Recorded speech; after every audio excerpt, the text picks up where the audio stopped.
ਖਬਰਾਂ ਦੇ ਬੁਲੇਟਿਨ ਦੇ ਸਪਾਂਸਰ ਨੇ ਰੀਅਲਟਰ ਗੁਰਜਤਿੰਦਰ ਸਿੰਘ ਰੰਧਾਵਾ। ਹਰ ਤਰ੍ਹਾਂ ਦੀ ਪ੍ਰਾਪਰਟੀ ਖਰੀਦਣ ਤੇ ਵੇਚਣ ਲਈ ਤੁਸੀਂ ਕਾਲ ਕਰ ਸਕਦੇ ਹੋ। पंजाब मिल यूनिवर्सिटी भी तुसी देख रहे हो जी। मैं सुरभि खबरों के इस बुलेटिन च तुहाडा बहुत बहुत स्वागत है। पेश आन देश विदेश दीआं कुछ खास ते चोणवीआं खबरां।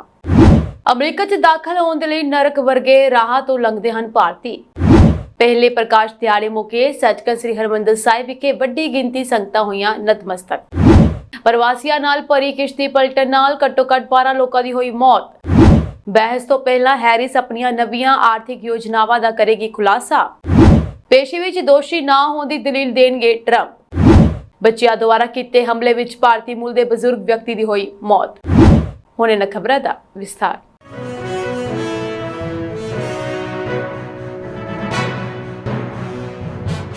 गैर कानूनी ढंग दे नाल अमरीका विच दाखल होने वाले 10-12% लोग जां तां मर जांदे हन जां रस्ते विच ही मर जांदे हन।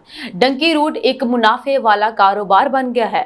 मनुखी तस्कर गैर कानूनी प्रवासियां नूं अमरीका ले जाण दे लई प्रति व्यक्ति 50,000 तो $1 लाख करीब 40 लाख तो 80 लाख रुपए वसूलते हन। अमरीका पहुंचण ਅਤੇ ਅਮਰੀਕਨ ਸੁਪਨੇ ਨੂੰ ਪੂਰਾ ਕਰਨ ਦੀ ਬੇਚੈਨੀ ਭਾਰਤ ਵਿੱਚ ਬੇਰੁਜ਼ਗਾਰੀ, ਘੱਟ ਆਮਦਨੀ ਅਤੇ ਪੇਂਡੂ ਅਰਥਚਾਰੇ ਵਿੱਚ ਸੰਕਟ ਕਾਰਨ ਹੈ। बहुत सारे परिवार इन्हां गैर कानूनी प्रवास सेवावां लई भुगतान करन लई अपनी जमीन, गहने ਅਤੇ इत्थों तक कि अपने घर भी वेच दिंदे हन। हजारां भारतीय डंकी रूट या डंकी फ्लाइट जरिए हर साल अमरीका, ब्रिटेन या किसी होर यूरोपी देश पहुंचने की कोशिश करते हैं।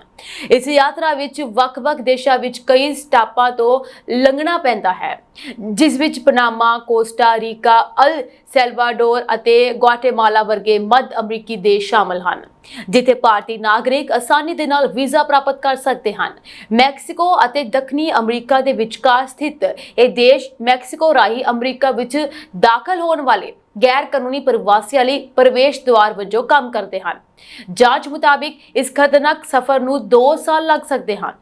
अपराधिक गिरोहां ਦੇ ਹੱਥੋਂ ਲੁੱਟ, ਗੰਭੀਰ ਸੱਟਾਂ, ਬਲਾਤਕਾਰ ਅਤੇ ਮੌਤ ਸਮੇਤ ਬਹੁਤ ਸਾਰੇ ਜ਼ੋਖਮ ਸ਼ਾਮਲ ਹਨ।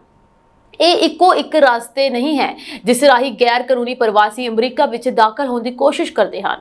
ਗੈਰ ਕਾਨੂੰਨੀ ਪ੍ਰਵਾਸੀ ਕੈਨੇਡਾ ਰਾਹੀਂ ਵੀ ਜਾਣ ਦੀ ਕੋਸ਼ਿਸ਼ ਕਰਦੇ ਹਨ। ਇਸ ਯਾਤਰਾ ਵਿੱਚ ਜੋਖਮ ਬਹੁਤ ਹੁੰਦਾ ਹੈ।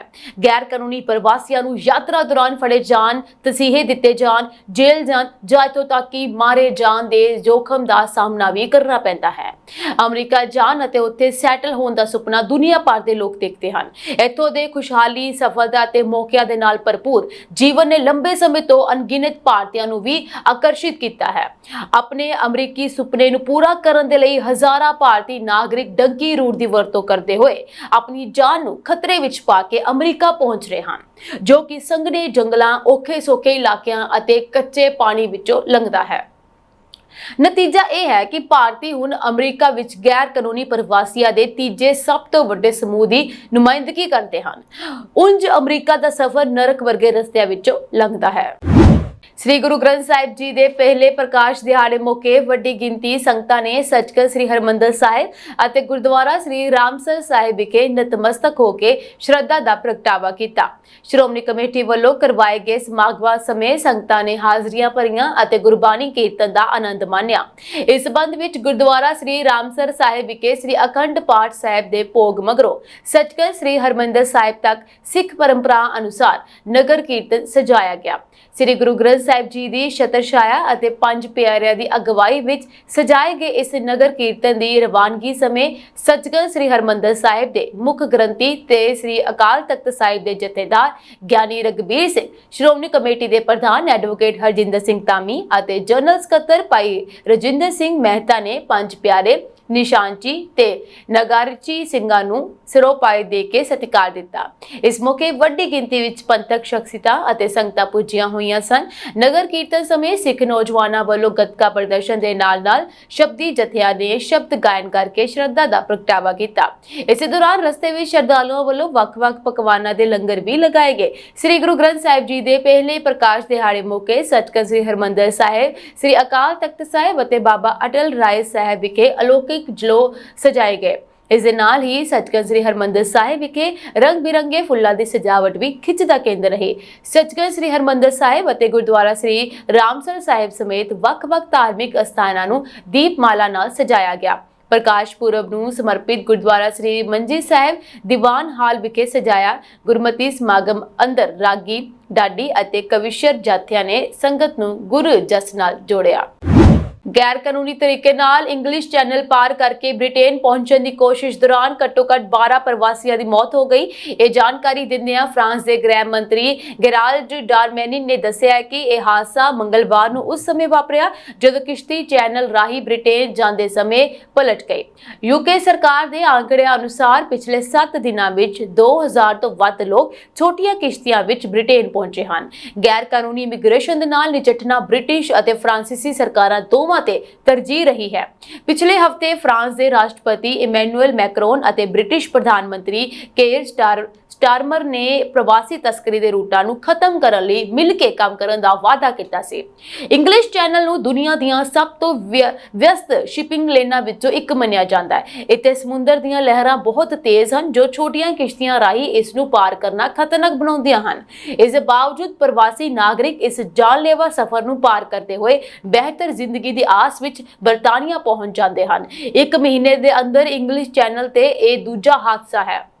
ਇਸ ਤੋਂ ਪਹਿਲਾਂ ਅਗਸਤ ਵਿੱਚ ਪ੍ਰਵਾਸੀਆਂ ਨੂੰ ਲੈ ਕੇ ਜਾ ਰਹੀ ਇੱਕ ਕਿਸ਼ਤੀ ਚੈਨਲ ਨੂੰ ਪਾਰ ਕਰਨ ਦੀ ਕੋਸ਼ਿਸ਼ ਵਿੱਚ ਮੁਸ਼ਕਲ ਵਿੱਚ ਫਸ ਗਈ ਸੀ। ਇਸ ਹਾਦਸੇ 'ਚ 2 ਲੋਕਾਂ ਦੀ ਮੌਤ ਹੋ ਗਈ ਸੀ। ਬ੍ਰਿਟੇਨ ਦੀ ਗ੍ਰਹਿ ਮੰਤਰੀ ਯਵੇਟ ਕੂਪਰ ਨੇ ਇੰਗਲਿਸ਼ ਚੈਨਲ ਤੇ ਹੋਏ ਤਾਜ਼ਾ ਹਾਦਸੇ 'ਚ ਪ੍ਰਵਾਸੀਆਂ ਦੀ ਮੌਤ ਨੂੰ ਭਿਆਨਕ ਅਤੇ ਬੇहद ਦੁਖਦਾਈ ਘਟਨਾ ਕਰਾਰ ਦਿੱਤਾ ਹੈ। ਉਹਨਾਂ ਨੇ ਕਿਹਾ ਹੈ ਕਿ ਖਤਰਨਾਕ ਤਸਕਰੀ ਗਰੋਹ ਨੂੰ ਖਤਮ ਕਰਨ ਅਤੇ ਸਰਹੱਦੀ ਸੁਰੱਖਿਆ ਨੂੰ ਮਜ਼ਬੂਤ ਕਰਨ ਲਈ ਕੰਮ ਕੀਤਾ ਜਾ ਰਿਹਾ ਹੈ। ਡੈਮੋਕ੍ਰੈਟਿਕ ਰਾਸ਼ਟਰਪਤੀ ਅਹੁਦੇ ਦੀ ਉਮੀਦਵਾਰ ਕਮਲਾ ਹੈਰਿਸ ਸਾਬਕਾ ਰਾਸ਼ਟਰਪਤੀ ਡੋਨਾਲਡ ਟਰੰਪ ਦੇ ਨਾਲ 10 ਸਤੰਬਰ ਦੀ ਅਹਿਮ ਬਹਿਸ ਤੋਂ ਪਹਿਲਾਂ ਆਪਣੀ ਆਰਥਿਕ ਨੀਤੀ ਨੂੰ ਸਪਸ਼ਟ ਕਰਨ ਲਈ ਛੋਟੇ ਅਮਰੀਕੀ ਕਾਰੋਬਾਰਾਂ ਦੀ ਮਦਦ ਕਰਨ ਦੀਆਂ ਯੋਜਨਾਵਾਂ ਦਾ ਐਲਾਨ ਕਰਨ ਲਈ ਤਿਆਰ ਹੈ। ਜੇਕਰ ਨਵੰਬਰ ਦੇ ਵਿੱਚ ਉਹ ਚੁਣੀ ਜਾਂਦੀ ਹੈ ਤਾਂ ਅਮਰੀਕੀ ਉਪ ਰਾਸ਼ਟਰਪਤੀ ਛੋਟੀਆਂ ਫਰਮਾਂ ਲਈ ਟੈਕਸ ਬ੍ਰੇਕਾਂ ਅਤੇ ਲਾਲ ਫੀਤਾਸ਼ਾਹੀ ਨੂੰ ਕੱਟਣ ਦਾ ਪ੍ਰਸਤਾਵ ਰੱਖੇਗੀ। ਉਹ ਇਹ ਗੱਲ ਨਿਊ ਹੈਪਸ਼ਾਇਰ ਸੂਬੇ ਵਿੱਚ ਇੱਕ ਪ੍ਰਚਾਰ ਸਮਾਗਮ ਵਿੱਚ ਦੱਸੇਗੀ। ਹੈਰਿਸ ਨੇ ਮੌਕੇ ਦੀ ਆਰਥਿਕਤਾ ਦਾ ਵਾਅਦਾ ਕਰਨ ਲਈ ਡੈਮੋਕ੍ਰੈਟਿਕ ਨਾਮਜ਼ਦ ਵਜੋਂ ਰਾਸ਼ਟਰਪਤੀ ਜੋ ਬਾਈਡਨ ਤੋਂ ਬਾਅਦ ਉਤਸ਼ਾਹ ਦੀ ਲਹਿਰ ਚਲਾਈ ਹੈ। ਹੈਰਿਸ ਦੀ ਮੁਹਿੰਮ ਦੇ ਅਧਿਕਾਰੀ ਨੇ ਕਿਹਾ ਕਿ ਉਹ ਛੋਟੇ ਕਾਰੋਬਾਰ ਸ਼ੁਰੂ ਕਰਨ ਲਈ ਟੈਕਸ ਰਾਹਤ ਦੇ 10 ਗੁਣਾ ਵਿਸਤਾਰ ਦਾ ਪ੍ਰਸਤਾਵ ਕਰੇਗੀ ਅਤੇ ਆਪਣੇ ਪਹਿਲੇ ਕਾਰਜਕਾਲ ਵਿੱਚ 25 ਮਿਲੀਅਨ ਨਵੇਂ ਛੋਟੇ ਕਾਰੋਬਾਰੀ ਐਪਲੀਕੇਸ਼ਨਾਂ ਦਾ ਟੀਚਾ ਨਿਰਧਾਰਿਤ ਕਰੇਗੀ। ਯੋਜਨਾ ਛੋਟੇ ਕਾਰੋਬਾਰਾਂ ਦੇ ਲਈ ਸ਼ੁਰੂਆਤੀ ਲਾਗਤਾਂ ਲਈ ਟੈਕਸ ਕਟੌਤੀ ਨੂੰ $5,000 ਤੋਂ $50,000 ਤੱਕ ਵਧਾਏਗੀ। ਦੋਵੇਂ ਉਮੀਦਵਾਰ ਟੈਕਸਾਂ ਨੂੰ ਲੈ ਕੇ ਖਾਸ ਤੌਰ ਤੇ ਸੰਘਰਸ਼ ਕਰ ਰਹੇ ਹਨ। ਟਰੰਪ ਨੇ ਹੈਰਿਸ ਤੇ ਸੇਵਾ ਕਰਮਚਾਰੀਆਂ ਲਈ ਟੈਕਸਾਂ ਨੂੰ ਖਤਮ ਕਰਨ ਦੀ ਆਪਣੀ ਨੀਤੀ ਦੀ ਨਕਲ ਕਰਨ ਅਤੇ ਸਾਰੇ ਖੇਤਰਾਂ ਵਿੱਚ ਟੈਕਸਾਂ ਵਿੱਚ ਕਟੌਤੀ ਦਾ ਵਾਅਦਾ ਕਰਨ ਦਾ ਦੋਸ਼ ਲਗਾਇਆ ਹੈ। ਇਸ ਦੌਰਾਨ ਹੈਰਿਸ ਕਾਰਪੋਰੇਸ਼ਨਾਂ ਅਤੇ ਅਮੀਰ ਪਰਿਵਾਰਾਂ ਤੇ ਟੈਕਸ ਵਧਾਉਣ ਲਈ ਜ਼ੋਰ ਦੇ ਰਹੀ ਹੈ। ਟਰੰਪ ਅਤੇ ਹੈਰਿਸ 10 ਸਤੰਬਰ ਨੂੰ ਫਿਲਾਡੇਲਫੀਆ ਪੈਂਸਿਲਵੇਨੀਆ ਵਿੱਚ ਆਪਣੀ ਪਹਿਲੀ ਰਾਸ਼ਟਰਪਤੀ ਬਹਿਸ ਕਰਨ ਵਾਲੇ ਹਨ। ਹੈਰਿਸ ਕਥਿਤ ਤੌਰ ਤੇ ਪਿਟਸਬਰਗ ਦੀ ਇੱਕ ਮੁਹਿੰਮ ਯਾਤਰਾ ਤੋਂ ਬਾਅਦ ਬਹਿਸ ਦੀ ਤਿਆਰੀ ਲਈ ਰਾਜ ਵਿੱਚ ਰਹੇਗੀ ਜੋ ਬਾਈਡਨ ਨਾਲ ਸਾਂਝੇ ਤੌਰ ਤੇ ਪੇਸ਼ ਹੋਣ ਤੋਂ ਬਾਅਦ ਇਸ ਹਫ਼ਤੇ ਸ਼ਹਿਰ ਦੀ ਇਹ ਉਹਨਾਂ ਦੀ ਦੂਜੀ ਫੇਰੀ ਹੈ। 59 ਸਾਲਾਂ ਦੀ ਡੈਮੋਕ੍ਰੈਟਿਕ ਨੇ 6 ਹਫ਼ਤੇ ਪਹਿਲਾਂ ਬਾਈਡਨ ਦੇ ਦੌਰ ਤੋਂ ਬਾਹਰ ਹੋਣ ਤੋਂ ਬਾਅਦ ਚੋਣਾਂ ਵਿੱਚ ਟਰੰਪ ਦੀ बढ़त ਨੂੰ ਉਲਟਾ ਦਿੱਤਾ ਹੈ। ਜਾਰੀ ਕੀਤੇ ਗਏ USA ਟੂਡੇਜ਼ ਫੋਲਕ ਯੂਨੀਵਰਸਿਟੀ ਪੋਲ ਵਿੱਚ ਪਾਇਆ ਗਿਆ ਹੈ ਕਿ ਹੈਰਿਸ ਟਰੰਪ ਤੋਂ 48 ਤੋਂ 43% ਅੱਗੇ ਹੈ। ਇਹ ਜੂਨ ਦੇ ਅੰਤ ਵਿੱਚ ਬਾਈਡਨ ਉੱਤੇ ਟਰੰਪ ਦੀ बढ़त ਨਾਲੋਂ 8 ਅੰਕਾਂ ਦਾ ਅੰਤਰ ਹੈ। ਅਮਰੀਕਾ ਦੇ ਸਾਬਕਾ ਰਾਸ਼ਟਰਪਤੀ ਡੋਨਾਲਡ ਟਰੰਪ ਨੇ ਅਦਾਲਤ ਵਿੱਚ ਦਾਇਰ ਕੀਤੀ ਇੱਕ ਪਟੀਸ਼ਨ ਵਿੱਚ ਕਿਹਾ ਕਿ ਉਹ ਅਪਰਾਧਿਕ ਦੋਸ਼ਾਂ ਲਈ ਦੋਸ਼ੀ ਨਾ ਹੋਣ ਦੀ ਦਲੀਲ ਦੇਵੇਗਾ। ਇਲਜ਼ਾਮ ਵਿੱਚ ਉਸ ਉੱਤੇ 2020 ਦੀਆਂ ਚੋਣਾਂ ਵਿੱਚ ਆਪਣੀ ਹਾਰ ਨੂੰ ਉਲਟਾਉਣ ਦੀ ਕੋਸ਼ਿਸ਼ ਕਰਨ ਦਾ ਦੋਸ਼ ਲਗਾਇਆ ਗਿਆ ਹੈ। 5 ਨਵੰਬਰ ਨੂੰ ਹੋਣ ਵਾਲੀਆਂ ਰਾਸ਼ਟਰਪਤੀ ਚੋਣਾਂ ਵਿੱਚ ਰਿਪਬਲਿਕਨ ਉਮੀਦਵਾਰ ਟਰੰਪ ਨੇ ਅਦਾਲਤ ਵਿੱਚ ਪੇਸ਼ ਹੋਣ ਦਾ ਆਪਣਾ ਅਧਿਕਾਰ ਛੱਡ ਦਿੱਤਾ ਹੈ ਅਤੇ ਆਪਣੇ ਵਕੀਲਾਂ ਨੂੰ ਆਪਣੀ ਤਰਫੋਂ ਪਟੀਸ਼ਨ ਦਾਖਲ ਕਰਨ ਦਾ ਅਧਿਕਾਰ ਦਿੱਤਾ ਹੈ। ਵਿਸ਼ੇਸ਼ ਵਕੀਲ ਜੈਕ ਸਮਿਥ ਦੁਆਰਾ ਪਿਛਲੇ ਹਫ਼ਤੇ ਪ੍ਰਾਪਤ ਕੀਤੇ ਗਏ ਸੌਦੇ ਹੋਏ ਦੋਸ਼ਾਂ ਵਿੱਚ ਉਹੀ 4 ਦੋਸ਼ ਸ਼ਾਮਲ ਹਨ ਜੋ ਇਸਤਗਾਸਾ ਨੇ ਪਿਛਲੇ ਸਾਲ ਟਰੰਪ ਦੇ ਖਿਲਾਫ ਲਾਏ ਸਨ। ਉਸ ਤੇ ਸੰਯੁਕਤ ਰਾਜ ਨੂੰ ਧੋਖਾ ਦੇਣ, ਚੋਣਾਂ ਦੇ ਕਾਂਗਰਸ ਦੇ ਪ੍ਰਮਾਣੀਕਰਨ ਵਿੱਚ ਰੁਕਾਵਟ ਪਾਉਣ ਅਤੇ ਵੋਟਰਾਂ ਨੂੰ ਨਿਰਪੱਖ ਤੌਰ ਤੇ ਵੋਟ ਪਾਉਣ ਦੇ ਉਹਨਾਂ ਦੇ ਅਧਿਕਾਰ ਤੋਂ ਵਾਂਝੇ ਕਰਨ ਦੀ ਕੋਸ਼ਿਸ਼ ਕਰਨ ਦਾ ਦੋਸ਼ ਲਗਾਇਆ ਗਿਆ ਸੀ। US ਸੁਪਰੀਮ ਕੋਰਟ ਨੇ ਨਿਸ਼ਚਿਤ ਕੀਤਾ ਹੈ ਕਿ ਟਰੰਪ ਨੂੰ ਰਾਸ਼ਟਰਪਤੀ ਵਜੋਂ ਕੀਤੀਆਂ ਗਈਆਂ ਅਧਿਕਾਰਤ ਕਾਰਵਾਈਆਂ ਤੇ ਅਪਰਾਧਿਕ ਮੁਕੱਦਮੇ ਤੋਂ ਵਿਆਪਕ ਛੋਟ ਹੈ। ਇਸ ਤੋਂ ਬਾਅਦ ਨਵੇਂ ਦੋਸ਼ ਵਿੱਚ ਕੁਝ ਦੋਸ਼ਾਂ ਨੂੰ ਹਟਾ ਦਿੱਤਾ ਗਿਆ ਅਤੇ ਦੁਬਾਰਾ ਤਿਆਰ ਕੀਤੇ ਗਏ ਹੈ। ਟਰੰਪ ਅਗਸਤ 2023 ਵਿੱਚ ਵਾਸ਼ਿੰਗਟਨ ਵਿੱਚ ਸੰਘੀ ਅਦਾਲਤ ਵਿੱਚ ਪੇਸ਼ ਹੋਏ ਤਾਂ ਕਿ ਉਹ ਸ਼ੁਰੂਆਤੀ ਦੋਸ਼ਾਂ ਲਈ ਦੋਸ਼ੀ ਨਾ ਹੋਣ ਦੀ ਦਲੀਲ ਦੇ ਸਕਣ। ਇਸਤਗਾਸਾ ਅਤੇ ਟਰੰਪ ਦੇ ਵਕੀਲ ਸੁਪਰੀਮ ਕੋਰਟ ਦੇ ਛੋੜ ਦੇ ਫੈਸਲੇ ਤੋਂ ਬਾਅਦ ਅਗਲੇ ਕਦਮਾਂ ਨੂੰ ਨਿਰਧਾਰਤ ਕਰਨ ਲਈ ਵੀਰਵਾਰ ਨੂੰ ਅਦਾਲਤ ਵਿੱਚ ਪੇਸ਼ ਹੋਣ ਵਾਲੇ ਹਨ।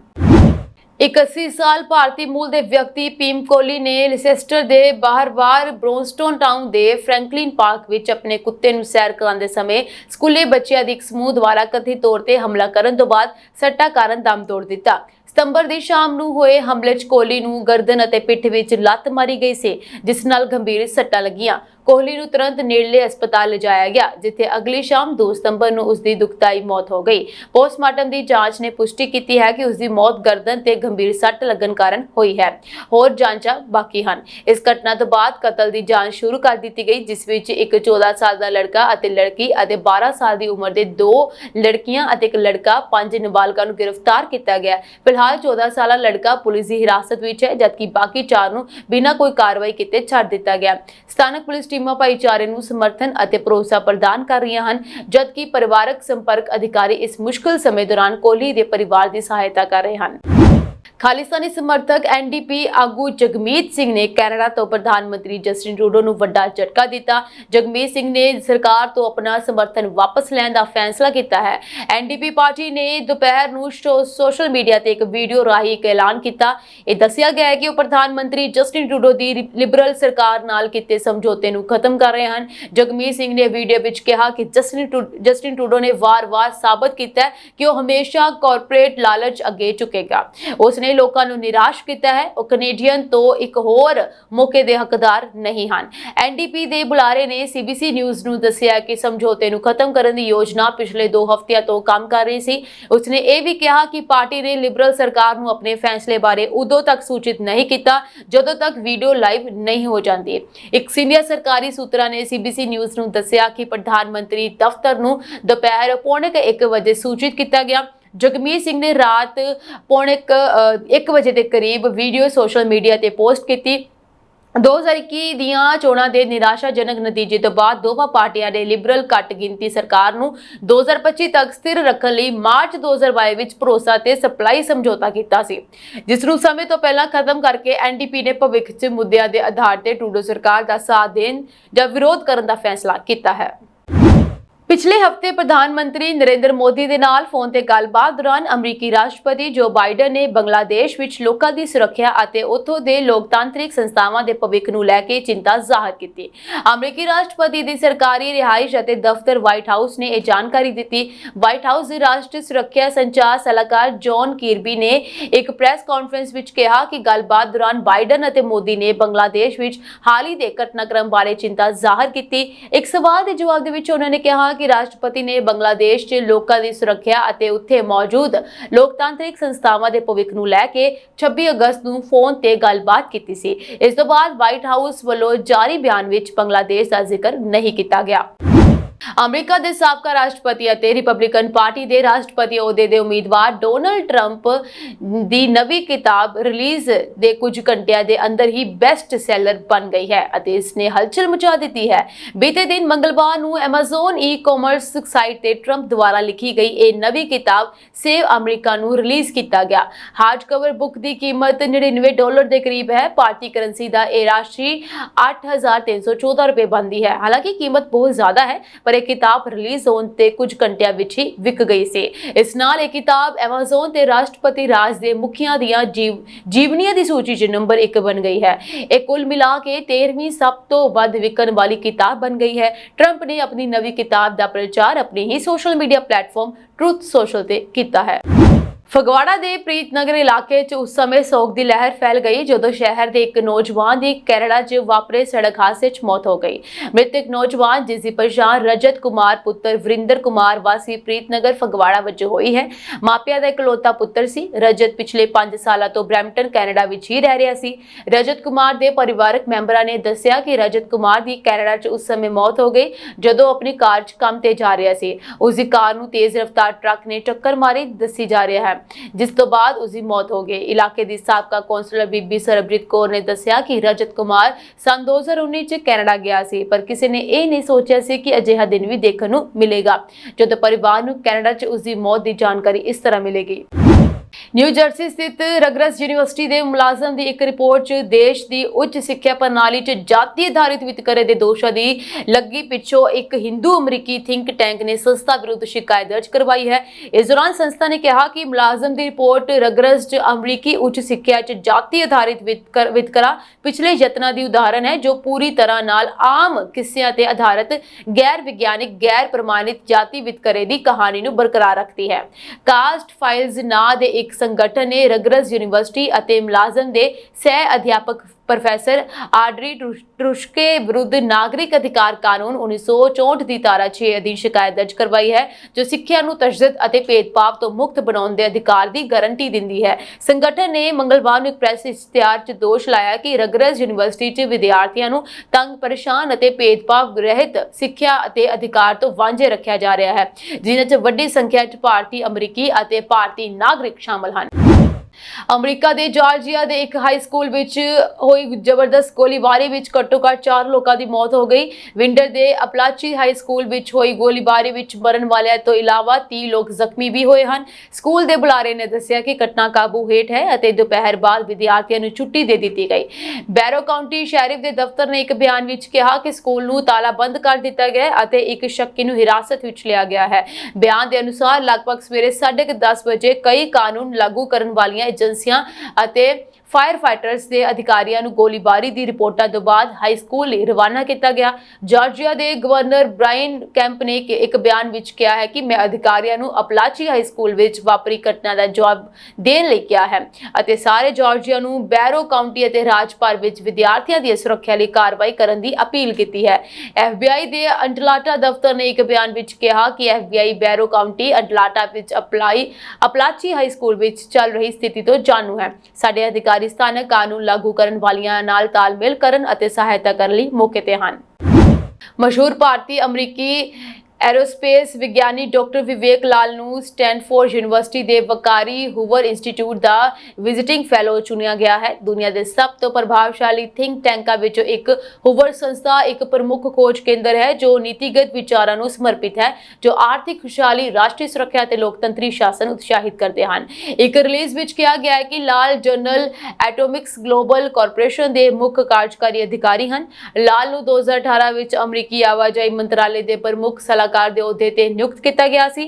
ਹੂਵਰ ਇੰਸਟੀਚਿਊਟ ਦੀ ਰਿਪੋਰਟ ਅਨੁਸਾਰ ਉਸਨੇ ਪਹਿਲਾਂ ਦੁਨੀਆ ਦੀ ਸਭ ਤੋਂ ਵੱਡੀ ਰੱਖਿਆ ਕੰਪਨੀ ਲੋਕਹੀਡ ਮਾਰਟਿਨ ਵਿੱਚ ਐਰੋਨੌਟਿਕਸ ਰਣਨੀਤੀ ਅਤੇ ਕਾਰੋਬਾਰੀ ਵਿਕਾਸ ਦੇ ਉਪ ਪ੍ਰਧਾਨ ਵਜੋਂ ਸੇਵਾ ਕੀਤੀ ਸੀ। ਲਾਲ ਨੇ ਨਿਊਯਾਰਕ ਵਿੱਚ ਸੰਯੁਕਤ ਰਾਸ਼ਟਰ ਦੇ ਵਿਸ਼ੇਸ਼ ਸਲਾਹਕਾਰ ਵਜੋਂ ਬ੍ਰੌਡਬੈਂਡ ਅਤੇ ਸਾਈਬਰ ਸੁਰੱਖਿਆ ਦੇ ਖੇਤਰਾਂ ਵਿੱਚ ਨੀਤੀ ਬਣਾਉਣ ਅਤੇ ਲਾਗੂ ਕਰਨ ਵਿੱਚ ਵੀ ਮੁੱਖ ਭੂਮਿਕਾ ਨਿਭਾਈ। ਉਹ 2005 ਵਿੱਚ ਸ਼ੁਰੂ ਕੀਤੇ ਗਏ ਅਮਰੀਕਾ ਭਾਰਤ ਹਵਾਬਾਜ਼ੀ ਸਹਿਯੋਗ ਪ੍ਰੋਗਰਾਮ ਦੇ ਸੰਸਥਾਪਕ ਸਹਿ ਚੇਅਰਮੈਨ ਵੀ ਰਹੇ ਹਨ।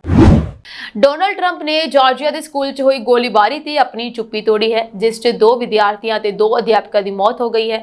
ਅੰਟਲਾਟਾ ਤੋਂ ਲਗਭਗ 1 ਘੰਟਾ ਦੂਰ ਸਥਿਤ ਵਿੰਡਰ ਦੇ ਅਪਲਾਚੀ ਹਾਈ ਸਕੂਲ ਵਿੱਚ 9 ਹੋਰ ਲੋਕਾਂ ਨੂੰ ਗੋਲੀਆਂ ਲੱਗਣ ਕਾਰਨ ਹਸਪਤਾਲ ਲਿਜਾਣਾ ਪਿਆ ਸੀ। ਉਹਨਾਂ ਵਿੱਚੋਂ ਇੱਕ ਗਣਿਤ ਅਧਿਆਪਕ ਦਾ ਚੂਲਾ ਟੁੱਟਿਆ ਹੋਇਆ ਸੀ। ਕਥਿਤ ਬੰਦੂਕਧਾਰੀ ਦੀ ਪਛਾਣ ਸਕੂਲ ਦੇ 14 ਸਾਲ ਵਿਦਿਆਰਥੀ ਕੋਲਟ ਗ੍ਰੇ ਵਜੋਂ ਹੋਈ ਹੈ। ਇੱਕ ਕਾਨੂੰਨ ਲਾਗੂ ਕਰਨ ਵਾਲੇ ਅਧਿਕਾਰੀ ਨੇ ਦੱਸਿਆ ਕਿ ਗੋਲੀਬਾਰੀ ਵਿੱਚ ਵਰਤਿਆ ਗਿਆ ਹਥਿਆਰ ਇੱਕ AR-15 ਸਟਾਈਲ ਰਾਈਫਲ ਸੀ। ਸ਼ੱਕੀ ਹਿਰਾਸਤ ਵਿੱਚ ਹੈ। ਟਰੰਪ ਨੇ ਟਰੁਥ ਸੋਸ਼ਲ ਮੀਡੀਆ ਤੇ ਲਿਖਿਆ ਕਿ ਸਾਡਾ ਦਿਲ ਵਿੰਡਰ GA ਵਿੱਚ ਦੁਖਦਾਈ ਘਟਨਾ ਤੋਂ ਪ੍ਰਭਾਵਿਤ ਲੋਕਾਂ ਦੇ ਪੀੜਤਾਂ ਅਤੇ ਅਜ਼ੀਜ਼ਾਂ ਦੇ ਨਾਲ ਹੈ। ਬ੍ਰਿਟੇਨ ਦੇ ਸਾਬਕਾ ਗ੍ਰਹਿ ਸਕੱਤਰ ਪ੍ਰੀਤੀ ਪਟੇਲ ਨੂੰ ਕੰਜ਼ਰਵੇਟਿਵ ਪਾਰਟੀ ਦੇ ਅਗਲੇ ਨੇਤਾ ਵਜੋਂ ਰਿਸ਼ੀ ਸੁਨਕ ਦੀ ਥਾਂ ਲੈਣ ਦੀ ਦੌੜ ਤੋਂ ਬਾਹਰ ਹੋ ਗਈ ਹੈ ਕਿਉਂਕਿ ਉਸ ਨੂੰ ਸੰਸਦ ਦੇ ਆਪਣੇ ਸਾਥੀ ਟੋਰੀ ਮੈਂਬਰਾਂ ਦੇ ਮੁਕਾਬਲੇ VOTING ਦੇ ਪਹਿਲ ਗੇੜ ਵਿੱਚ ਸਭ ਤੋਂ ਘੱਟ ਵੋਟਾਂ ਮਿਲੀਆਂ ਸਨ। ਭਾਰਤੀ ਮੂਲ ਦੀ ਪਟੇਲ ਨੂੰ 121 ਵਿੱਚੋਂ ਸਿਰਫ 14 ਵੋਟਾਂ ਮਿਲੀਆਂ, ਜਦਕਿ ਸਾਬਕਾ ਇਮੀਗ੍ਰੇਸ਼ਨ ਮੰਤਰੀ ਰੋਬਰਟ ਨੇ 28 ਵੋਟਾਂ ਨਾਲ ਇਸ ਪੜਾਅ ਦੀ ਅਗਵਾਈ ਕੀਤੀ। ਕੈਮੀ ਬੈਡੇਨੋਚ 22 ਵੋਟਾਂ ਦੇ ਨਾਲ ਦੂਜੇ ਨੰਬਰ ਤੇ ਆਇਆ ਅਤੇ ਹੁਣ ਉਹ ਅਗਲੇ ਮੰਗਲਵਾਰ ਨੂੰ ਸੰਸਦ ਮੈਂਬਰਾਂ ਦੀ VOTING ਦੇ ਅਗਲੇ ਦੌਰ 'ਚ ਸਾਬਕਾ ਟੋਰੀ ਮੰਤਰੀਆਂ ਜੇਮਸ ਕਲੀਵਰਲੇ, ਟੋਮ ਅਤੇ ਮੇਲ ਸਟਰਾਈਡ ਨਾਲ ਮੁਕਾਬਲਾ ਕਰੇਗਾ। ਨਤੀਜਿਆਂ ਦਾ ਐਲਾਨ ਟੋਰੀ ਬੈਂਕਬੈਂਚ 1922 ਕਮੇਟੀ ਕਰੇਗੀ।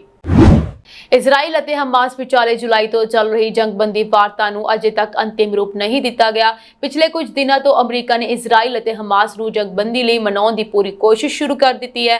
ਅਮਰੀਕੀ ਸਰਕਾਰ ਦੇ ਇੱਕ ਸੀਨੀਅਰ ਅਧਿਕਾਰੀ ਨੇ ਬੁੱਧਵਾਰ ਨੂੰ ਖੁਲਾਸਾ ਕੀਤਾ ਕਿ ਗਾਜ਼ਾ ਸਮਝੌਤੇ ਲਈ ਇਜ਼ਰਾਈਲ ਅਤੇ ਹਮਾਸ ਵਿਚਾਲੇ 90% ਸਮਝੌਤਾ ਹੋ ਗਿਆ ਹੈ, ਪਰ ਕੈਦੀਆਂ ਦੀ ਅਦਲਾ-ਬਦਲੀ ਅਤੇ ਫਿਲਾਡੈਲਫੀਆ ਕੋਰੀਡੋਰ ਵਰਗੇ ਮੁੱਦੇ ਅਜੇ ਪੈਂਡਿੰਗ ਹਨ।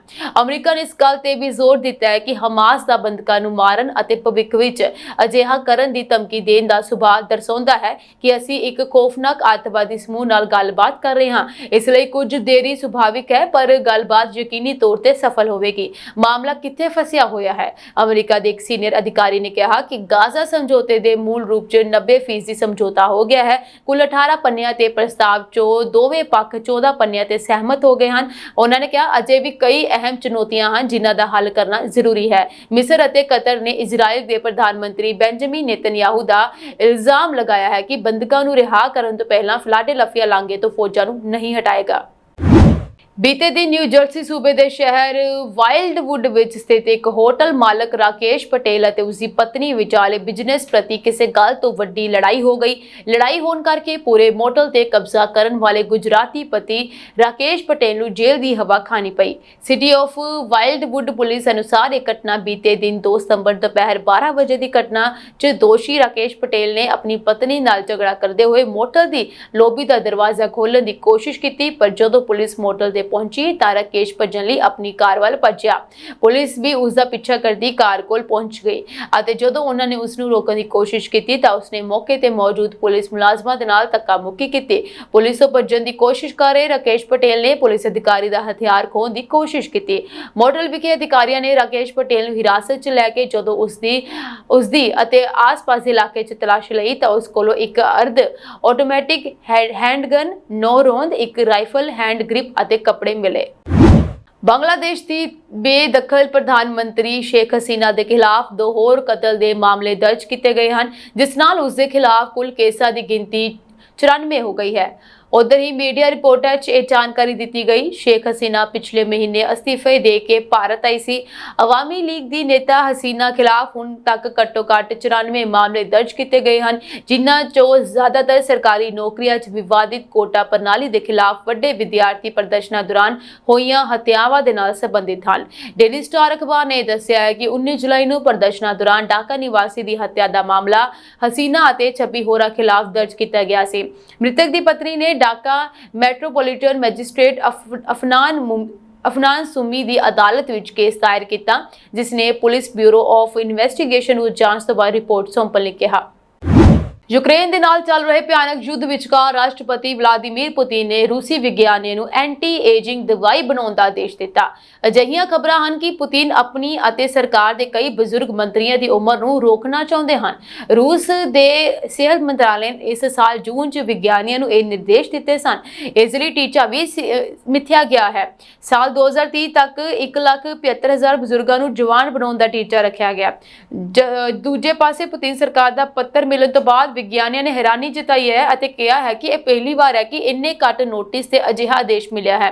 ਰੂਸ ਅਤੇ ਯੂਕਰੇਨ ਵਿਚਾਲੇ ਚੱਲ ਰਹੀ ਜੰਗ ਦਰਮਿਆਨ ਵਲਾਦੀਮੀਰ ਪੁਤਿਨ ਦੀ ਉਮਰ ਨੂੰ ਲੈ ਕੇ ਕਾਫੀ ਚਿੰਤਾ ਹੈ, ਕਿਉਂਕਿ ਯੁੱਧ ਵਿੱਚ ਲਗਾਤਾਰ ਨੌਜਵਾਨਾਂ ਦੇ ਮਾਰੇ ਜਾਣ ਤੋਂ ਬਾਅਦ ਹੁਣ ਰੂਸ ਦੇ ਬਜ਼ੁਰਗਾਂ ਦੀ ਗਿਣਤੀ ਵੱਧਦੀ ਜਾ ਰਹੀ ਹੈ। रूस की फैडरल स्टेट स्टैटिस्टिक सर्विस द्वारा जारी किए गए आंकड़ियां के अनुसार देश की औसत जीवन संभावना जुलाई 2023 तो जून 2024 विचकार 77 साल तक घटन लई तय है।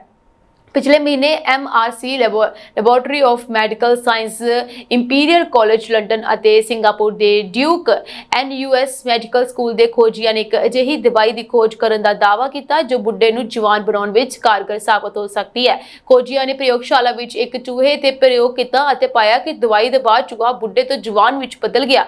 ਵਿਗਿਆਨੀਆਂ ਨੇ ਪਾਇਆ ਕਿ ਦਵਾਈ ਜਾਨਵਰਾਂ ਦੀ ਉਮਰ ਲਗਭਗ 25% ਵਧਾ ਸਕਦੀ ਹੈ। ਹਾਲਾਂਕਿ ਇਸ ਦੀ ਵਰਤੋਂ ਅਜੇ ਤੱਕ ਕਿਸੇ ਮਨੁੱਖ ਤੇ ਨਹੀਂ ਕੀਤੀ ਗਈ ਹੈ। ਵਿਗਿਆਨੀਆਂ ਨੇ ਇਹ ਵੀ ਨਹੀਂ ਦੱਸਿਆ ਕਿ ਜੇਕਰ ਅਜਿਹੀ ਦਵਾਈ ਮਨੁੱਖਾਂ ਤੇ ਵਰਤੀ ਜਾਵੇ ਤਾਂ ਕੀ ਹੋ ਸਕਦਾ ਹੈ। ਦੱਖਣੀ ਅਫਰੀਕਾ 'ਚ ਨਕਲੀ ਅਤੇ ਮਿਆਦ ਪੁੱਗ ਚੁੱਕੀਆਂ ਚੀਜ਼ਾਂ ਦੀ ਵਿਕਰੀ ਵਧਦੀ ਜਾ ਰਹੀ ਹੈ, ਜਿਸ ਨਾਲ ਦੇਸ਼ ਦੀ ਆਰਥਿਕਤਾ ਤੇ ਨਾਗਰਿਕਾਂ ਦੀ ਸਿਹਤ ਨੂੰ ਭਾਰੀ ਨੁਕਸਾਨ ਹੋ ਰਿਹਾ ਹੈ। ਟੈਕਸ ਜਸਟਿਸ ਸਾਊਥ ਅਫਰੀਕਾ ਤੇ ਸਾਊਥ ਅਫਰੀਕਨ ਰੈਵਨਿਊ ਸਰਵਿਸਿਜ਼ ਨੇ ਚੇਤਾਵਨੀ ਦਿੱਤੀ ਹੈ।